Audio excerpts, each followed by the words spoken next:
This is a true story about my mate Steve Lester that I used to share a cubbyhole with at Spitfire House when I worked for a software house in Brighton, 86, 87, 88, I don't know. Well, he was a legend in his own lunchtime, and he was called Steve Lester.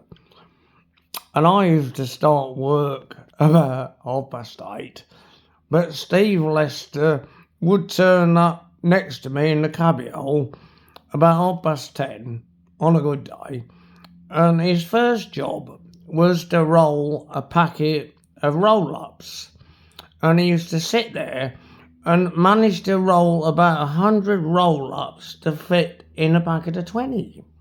I don't know how he did it, but he did. Anyway, 12 o'clock would come, and it was pub opening time at the Palmyra opposite. So, complete with his cigarettes, we used to trot over to the Palmyra opposite Spitfire House in Hove and have a few pints. And in those days, you could empty the bloody Trivial Pursuit machine as well, because it wasn't that difficult. Anyway, after a few pints, well, much to the amusement of the landlord and landlady, the landlord was a gay bloke from Scotland called Alan, and his wife, I can't remember her name, but she had ginger hair. Anyway, after a few pints, we had to go back at 2 o'clock in those days in 1987. Shame enough. Well, then Steve Lester would go back to work and try not to fall asleep in his cubbyhole while I had to do some work.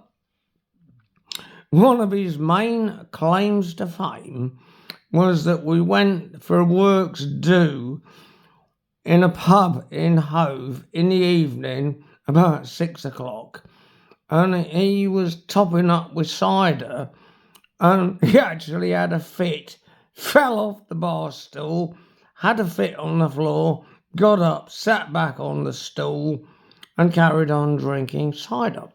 Yes. Legend in his own lunchtime. But anyway, the management decided that Steve Lester was meant for better things. So not many people wanted to go and live in a flat in Essex and be a consultant to British Telecom. But he did. yeah, he did.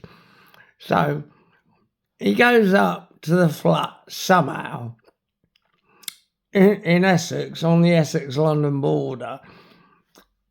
And obviously he went to the off licence. I didn't know that because the bloody flat was full of vodka, empty vodka bottles, when he begged me to bring him back down 3 months later. He never did go to work, I don't think, at British Telecom. I think he just confined himself to the flat to think of higher things. Anyway, he rang me up about 3 months later, and I had a company car, and he begged me to go and fetch him back to Brighton, because strangely enough, he hadn't lost this so-called consultancy job.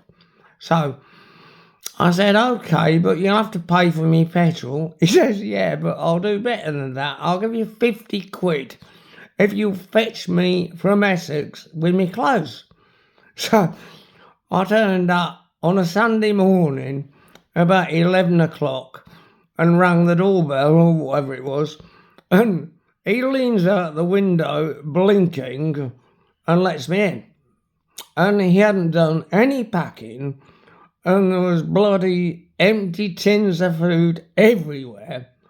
So he shoves his clothes in a couple of black bin liners, and I put them in my car. This is all true. So eventually he gets his act together and gets in the car, and then he wants dropping off at the Palmyra pub where he's going to rent a room in Hove. So The problem was he didn't have a room in time and he got 2 black bin liners full of dirty old clothes. Yeah, so I dropped him off, had a pint with him and said toodaloo or whatever. And I came home with 2 black bin liners of his clothes in the back of my car. So the ex-wife was not too impressed with this. She said, they don't half stink. So I said, yeah, they do a bit. So anyway, I double bagged both of his belongings in another black bin liner, sealed them up and put them in the garage. End of, because it's getting a bit long, this. Later on, he accused me of opening the bin liners and pinching some of his clothes. Can you believe it? Legend and his lone lunchtime, Steve Lester.